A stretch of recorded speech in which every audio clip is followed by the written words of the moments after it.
ในซึ่งกังในเจ้าค่ะสวัสดีตอนเช้านะคะตอนนี้ก็เป็นเวลา5:30ค่ะ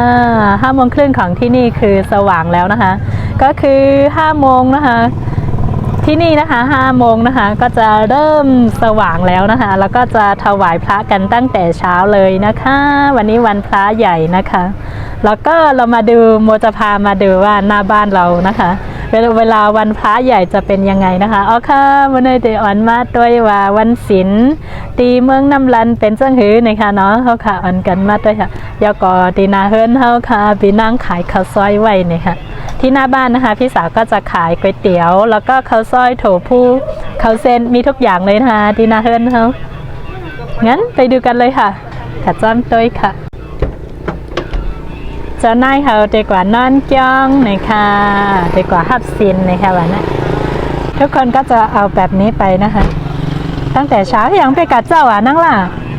ไปกัดเจ้าค่ะล่ะพวกกับเนี่ยเขาก่อนล่างบอกให้เขานั่งเนี่ยเอาหมากคนทำมันยังไม่หนอกว่าเขาก่อนลาเนี่ยเราเลยขึ้นแล้วขึ้นก็ขึ้นอ๋อกัดเจ้าว่ากัดเจ้าเราออกจากบ้านเรามานะคะก็จะเจอร้านหน้าบ้านค่ะก็คือพี่สาวขายข้าวซอยก๋วยเตี๋ยวแล้วก็ข้าวเส้นขนมจีนแบบไทยใหญ่เยอะแยะเลยนะคะขายทุกวันค่ะขายทุกวันค่ะในซ้ำเจ้านายสินเขาดีกว่าฮับสินเมื่อเลี้ยวได้ไปใจเจ้านายค่ะเนาะเมื่อเลี้ยวก็มานั่งกินนายสินมากินข้าวซอยดีกว่าฮับสินนะคะวะเที่ยวก็เมื่อเลี้ยวก็ตั้งเจ้าค่ะปอกป้อมกว่าเจ้ากลมตั้นไรตีนังเลยค่ะวันก็แถวสินนี่ค่ะอ๋อนี่นะคะนี่ก็จะเป็นเพื่อนบ้านค่ะเด็กกับฮับสินค่ะเนาะ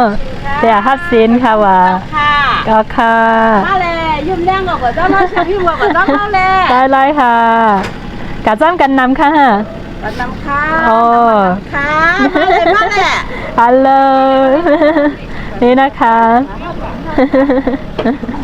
นี่เพื่อนบ้านนะคะก็คือที่นี่ไม่มีใครเฝ้านะคะก็จะไปกันทั้งบ้านปิดประตูแล้วก็ปิดร้านไปทั้งบ้านอย่างนี้เลยนะคะตอนนี้คนยังไม่เยอะแต่กะฮับสินฮับสินวันค่ะฮับสินขึ้นค่ะ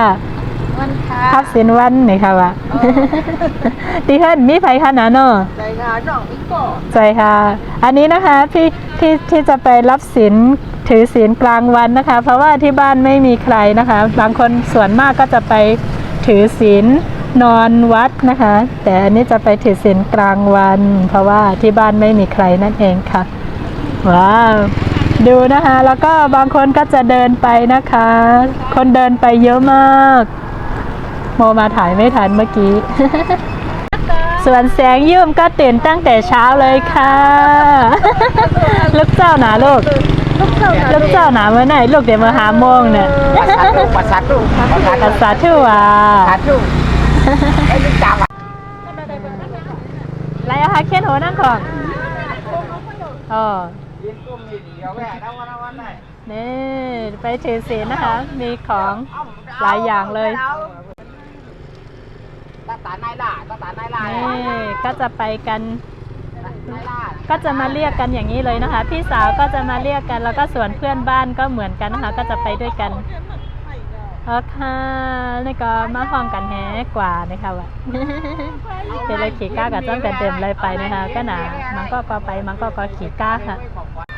มาส่งป้านี่นะคะเพื่อนบ้านเราก็จะไปแล้วค่ะนี่ปิดประตูบ้านแล้วก็ไปนะคะว้าวคือที่ไปด้วยกันอย่างนี้ก็คือจะเป็นเพื่อนบ้านค่ะนี่เนาะ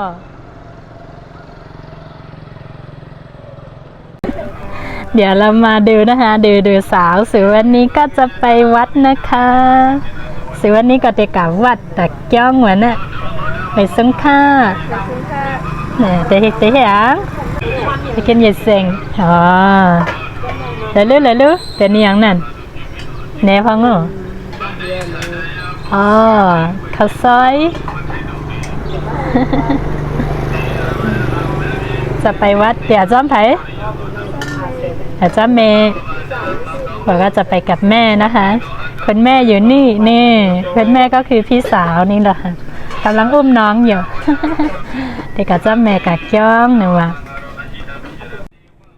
นี่ก็จะเป็นบ้านที่โมมาเป็นสะใภ้นะคะทุกท่านน่าจะเคยเห็นกันไปแล้วส่วนตรงนี้ก็จะเป็น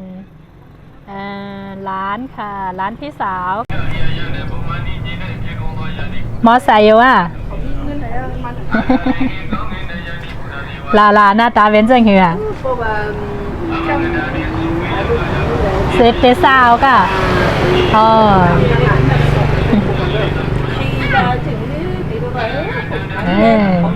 ทางนี้นะคะส่วนมากจะทาตรงหน้าเหลืองๆนะคะทุกท่านจะสงสัยว่าทำไมต้องทาหน้าเหลืองๆเพราะว่าเป็นธนาคารนะคะสาวในเมียนมาชอบทามาก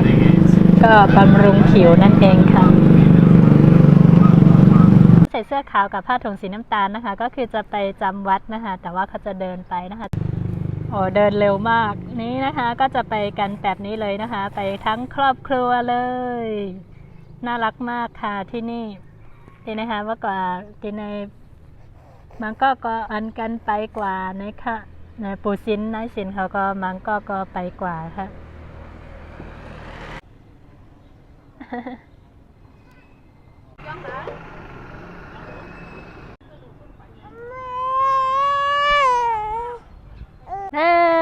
เรามารอถ่ายหน้าบ้านนะคะตอนนี้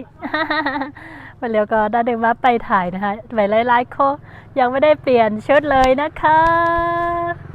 เพราะว่าอยากถ่ายกลัวไม่ทัน แสงยุ่มสวัสดีค่ะเนี่ยไม่ซุ้งค่ะนี่ลูกไอ้อย่าเล่นกะเกี้ยงหวานเลิศบ่นแม่เล่งลงอ่ะเด้อหรือ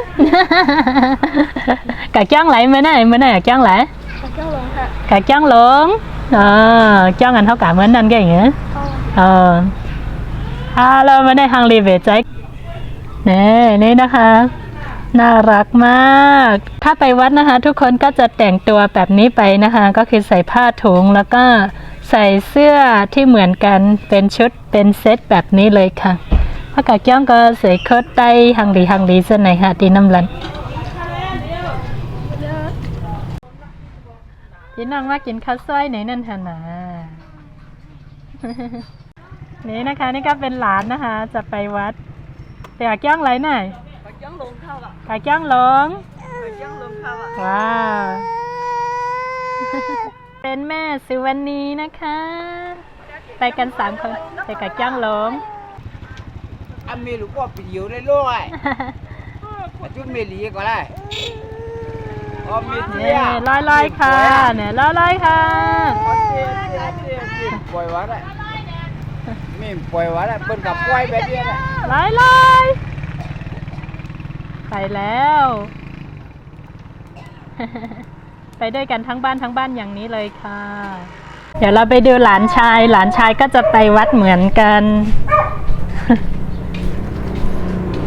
นี่กำลังแต่งตัวอยู่ค่ะจริงๆหลานพูดไทยได้นะคะสวัสดีค่ะนี่สวัสดีครับจะไปไหนไปที่วัด ไปทำอะไรไปทำบุญเดี๋ยววันหน้าเรามาเล่าให้ฟังว่าหลานชายพูดไทยได้ยังไงนะคะเดี๋ยวคราวหน้าค่อยมาถ่ายเดี๋ยววันนี้ให้หลานไปวัดก่อนเจอกันใหม่ในคลิปวิดีโอหน้านะคะวิดีโอหน้านี้เดี๋ยวพาไปดูน่าตื่นเต้นแน่นอนค่ะ